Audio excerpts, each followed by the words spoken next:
இன்னைக்கு நம்ம மீந்து போன இட்லியை வச்சு என்ன செய்யலாம்னு பார்க்கலாம்.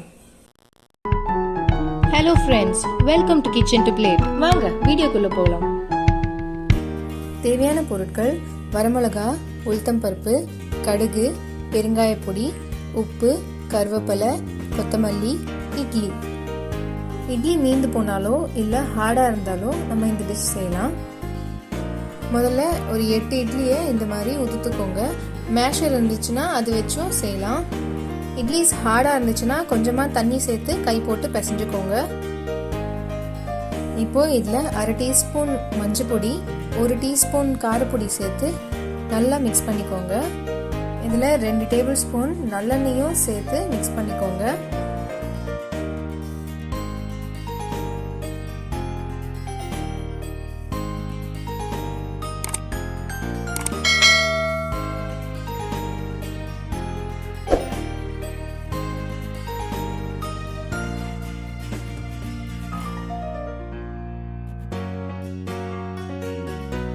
தேவைப்பட்டா 1/4 டீஸ்பூன் உப்பு சேர்த்துக்கலாம்.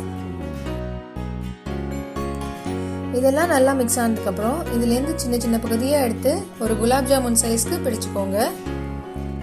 இந்த மாதிரி எல்லாத்தையும் ரவுண்டாக பிடிச்சி வச்சதுக்கப்புறம் நம்ம அடுத்த ப்ரொசீஜருக்கு போயிடலாம். இந்த டிஷ் செய்யும்போது 2 டேபிள் ஸ்பூன் நல்லெண்ணெயாக சேர்த்துக்கோங்க. நல்லெண்ணெய்க்கு இதுக்கு தனி சுவையே இருக்குது. இப்போ ஒரு கடாயில் எண்ணெயை சூடு பண்ணிக்கோங்க. எண்ணெய் சூடானதுக்கப்புறம் 1 டீஸ்பூன் கடுகு சேர்த்து அதை தாளிச்சுக்கோங்க.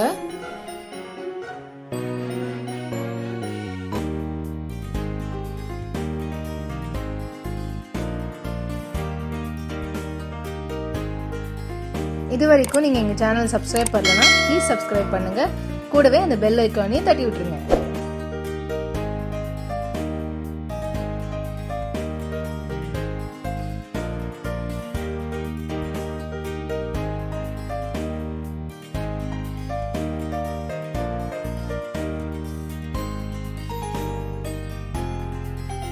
கடுகு வெடிச்சதுக்கப்புறம் 1 டீஸ்பூன் உளுத்தம் பருப்பு சேர்த்துக்கோங்க.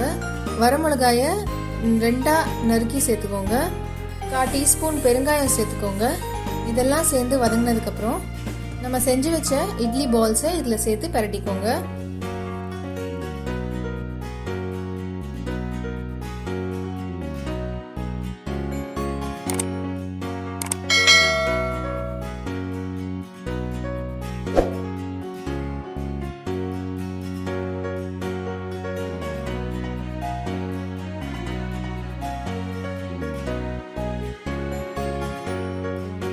மீந்து போன இட்லியை வச்சு சுவையான மசாலா இட்லி பால்ஸ் ரெடி. இந்த ரெசிபியை ட்ரை பண்ணி பார்த்துட்டு எப்படி வந்ததுன்னு எங்கள் கமெண்ட் செக்ஷனில் சொல்லுங்கள். பிடிச்சிருந்தா எங்கள் சேனலை சப்ஸ்கிரைப் பண்ணுங்கள். அப்படியே ஃப்ரெண்ட்ஸோடையும் ஷேர் பண்ணிடுங்க.